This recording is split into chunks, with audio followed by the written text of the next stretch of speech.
فَلْيَفْرَحُوا هُوَ خَيْرٌ مِّمَّا يَجْمَعُونَ، خوب خوشیاں مناؤ۔ اسی کے تحت یہ گفتگو چلتی رہی ہے اور انشاءاللہ آگے بھی چلتی رہے گی۔ البتہ ایک چھوٹی سی وضاحت کرنا چاہتا ہوں، جو حضرات خام خواہ میلاد پاک کے حوالے سے اپنے سادہ لوح مسلمانوں پر کفر اور شرک کے اور بدعت کے فتوے لگاتے پھرتے ہیں اور ہر بات پر قرآن و سنت سے دلیلیں طلب کرتے ہیں۔ خیر، ہم نے تو الحمدللہ آپ کو قرآن سے، احادیث سے ثبوت تو دے دیا ہے، لیکن پھر بھی کچھ لوگوں کی مینا مانو والی گردان پڑی ہوتی ہے۔ میلاد مصطفیٰ کے دل افروز بڑے خوبصورت منظر دیکھ کر ان بیچاروں کے دل گھٹنے لگتے ہیں، پریشانی سی ہونے لگتی ہے، سوچنے لگ جاتے ہیں کہ آیا اس کا ثبوت بھی ہے کہ نہیں ہے۔ بس اتنا ہی کہا جائے گا کہ اللہ تعالیٰ سے دل کی روشنی بھی مانگ لیا کرو۔ صرف آنکھ کی بصارت سے کام نہیں چلنے والا، دل بینا بھی کر خدا سے طلب، آنکھ کا نور دل کا نور نہیں۔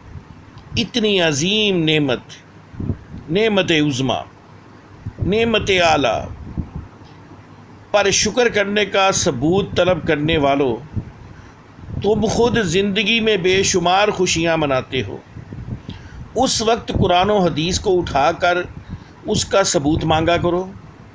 اللہ کے بندو، ذرا سوچو تو صحیح کہ جب مدت دراز کے بعد، کافی عرصے کے بعد تمہارے ہاں نرینہ اولاد پیدا ہوتی ہے تو تم مٹھائیاں بانٹتے پھرتے ہو، پارٹیاں کرتے پھرتے ہو، کیک کاٹتے پھرتے ہو، ہزاروں خرچ کر دیتے ہو۔ اس وقت حدیث کی کتاب اٹھا کر ثبوت تلاش کیا کرو کہ کیا حضور نے اپنے کسی بیٹے کی پیدائش پر کیک کاٹا تھا، موتی چور کے اسپیشل لڈو بانٹے تھے، کسی صحابی نے یہ کام کیا تھا، ابو بکر نے کیا تھا رضی اللہ عنہ، عمر فاروق نے کیا تھا۔ شادیوں کی تیاریاں ہمارے ہاں بڑی عجیب انداز میں ہوتی ہیں۔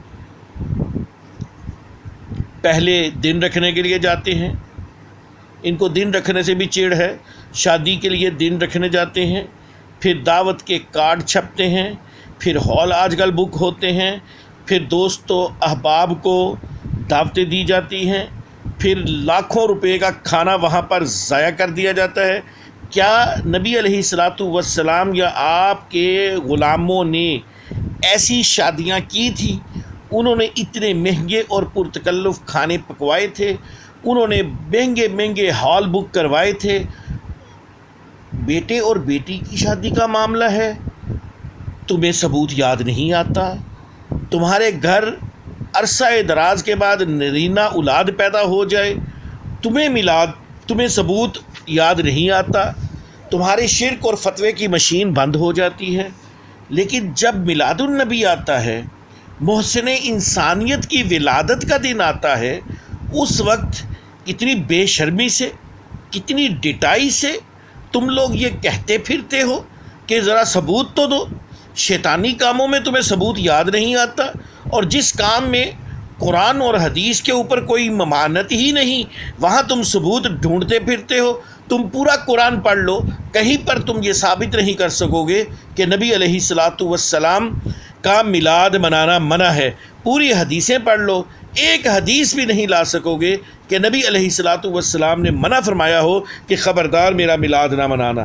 تحریک آزادی کو دیکھ لو، ان کی قیادت کرنے والے رہنماؤں کو جب وہ دن آتا ہے ان کی پیدائش کا یا ان کی وصال کا، تو دفاتر بند کر دیے جاتے ہیں، تعلیمی ادارے بند کر دیے جاتے ہیں، صنعتی ادارے بند کر دیے جاتے ہیں، جگہ جگہ جلسوں کا انعقاد کیا جاتا ہے، ان کی زندگی کے روشن پہلوؤں کو نمودار کیا جاتا ہے، ان پر روشنی ڈالی جاتی ہے۔ حالانکہ یہ لوگ غلطیوں کے پیکر ہیں، کوئی بھی ہو اس سے غلطی پاسبل ہے، لیکن میرے اور آپ کے کریم آقا محمد مصطفیٰ صلی اللہ علیہ وآلہ وسلم، جن کے بارے میں قرآن میں اللہ نے کہا کہ محبوب الرحمن علم القرآن، آپ کو سب کچھ سکھا دیا، جو آپ رحمان نے سب کچھ سکھا دیا جو آپ نہیں جانتے تھے۔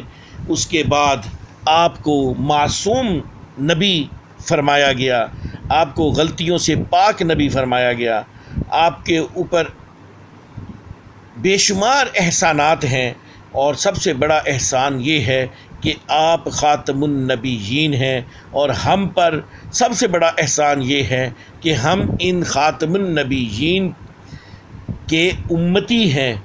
آج تمہیں ثبوت اور دلیلیں مانگنے کی بات یاد آتی ہے، لیکن جب ریاست کا یوم تاسیس منایا جاتا ہے، باہر سے کوئی مہمان آتا ہے، خواہ مسلم ہو یا غیر مسلم ہو، توپوں کی سلامی دی جاتی ہے، قبروں پر پھول چڑھائے جاتے ہیں، اس وقت تمہیں کوئی حدیث نظر نہیں آتی، کیونکہ اس وقت تمہارے نوٹ جو ہیں وہ رکنے کا تمہیں خدشہ ہوتا ہے۔ توپوں کی سلامی، پھولوں کی چادریں، جو کچھ بھی ہوتا ہے، علماء غیر علماء سب شریک ہوتے ہیں، مگر اس وقت ان لوگوں کو کوئی فتویٰ یاد نہیں رہتا، نہ ہی سنت رسول یاد رہتی ہے، نہ اسوہ صحابہ یاد رہتا ہے، نہ کوئی سند تلاش کی جاتی ہے، کیونکہ اس میں ملک کا اعزاز ہوتا ہے، مرحوم لیڈر کی خدمات کا اعتراف ہوتا ہے، اپنی جذباتی وابستگی کا اظہار ہوتا ہے، اقوام عالم کے سامنے اپنی قومی عزت کا مسئلہ ہوتا ہے۔ یہ سب کچھ ٹھیک ہے، بجا ہے، ایسا ہونا چاہیے، مگر بات یہ ہو رہی ہے کہ کسی صدر مملکت کے لیے ایسے اہتمام ہوں اور ثبوت نہ مانگے جائیں، اور صدر کائنات، شہنشاہ کائنات، مختار کل کائنات کی ولادت کا یوم ہو تو دلیلیں اور فتوے آخر کیوں؟ یہ وہ دن ہے جس دن آقائے دو جہان، فخر کون و مکان، رحمت للعالمین کی آمد کا دن آئے تو خوشی مناتے وقت دلائل اور براہین اور ثبوت مانگے جاتے ہیں۔ تو اس کا صاف اور واضح مطلب ہے کہ باقی ہر موقع پر خوشی تھی، بس حضور کی آمد کے معاملے میں دل میں گھٹن اور تنگی پیدا ہو گئی۔ فَلْيَفْرَحُوا هُوَ خَيْرٌ مِّمَّا يَجْمَعُونَ۔ اللہ نے کمال کر دیا، اللہ نے کہا اپنی عبادتوں پہ فخر نہ کرنا، اپنی عبادتیں اکٹھی کر کے جمع کر کے نہ رکھنا، رکھ بھی لو تو کوئی بات نہیں ہے، مجھے پرواہ نہیں ہے، میں اللہ الصمد ہوں۔ لیکن اگر میرے محبوب کی زبان سے کہلوا دیا، اے محبوب ان کو کہہ دو تم نے خوشی نہ کی، نیکیوں کے انبار لگاتے رہے، تو مجھے ان نیکیوں کی ضرورت نہیں ہوگی۔ تمہیں اپنے بیٹے اور بیٹیوں کی خوشیوں پر لاکھوں خرچ کرنے آتے ہیں، تمہیں کوئی چیز رکاوٹ نہیں بنتی، لیکن جب میرے محبوب کی آمد کی خوشی آتی ہے تو تمہارے دل تنگی محسوس کرتے ہیں، اور بجائے خود خرچ کرنے کے دوسروں کو بھی اس سے منع کرتے ہوں۔ میں نے تمہارے ان جمع کیے ہوئے لاکھوں روپوں کو آگ میں ڈالنا ہے، مجھے ان سے کیا غرض؟ میں تو اس وقت خوش ہوں گا جب تمہاری دولت میرے محبوب کی آمد کی خوشی پر خرچ ہو۔ اگر تم نے میرے محبوب کی خوشی نہ کی تو میں نے تمہاری دوسری خوشیوں کو کیا کرنا ہے؟ مجھے تو اپنے محبوب کی خوشی میں خوشی ہے۔ اللہ تعالیٰ کو اپنے نبی علیہ الصلاۃ والسلام سے اتنا پیار ہے، فرمایا وَلَسَوْفَ يُعْطِيكَ رَبُّكَ فَتَرْضَىٰ۔ محبوب تجھے اتنا دوں گا کہ تو خوش ہو جائے گا۔ جس کی خوشی رب چاہتا ہے اس کی خوشی میں خوش ہو جاؤ، اس کی خوشی میں خوش ہو جاؤ۔ محمد کا جب یوم میلاد آئے، محمد کا جب یوم میلاد آئے تو بدعت کے فتوے انہیں یاد آئے۔ تم جو بھی کرو بدعت و ایجاد روا ہے، اور ہم جو کریں محفل میلاد برا ہے۔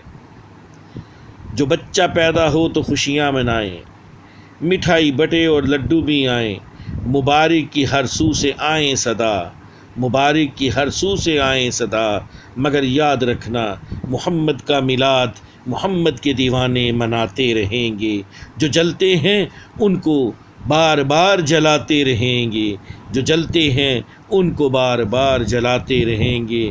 محمد سا کوئی پیدا نہیں ہوا، محمد سا کوئی صلی اللہ علیہ وآلہ وسلم، محمد سا کوئی پیدا نہیں ہوا، جس سا پیدا کوئی نہیں ہوا، اس جیسی خوشی منانے والا بھی کوئی نہیں۔ اس کی خوشی منانا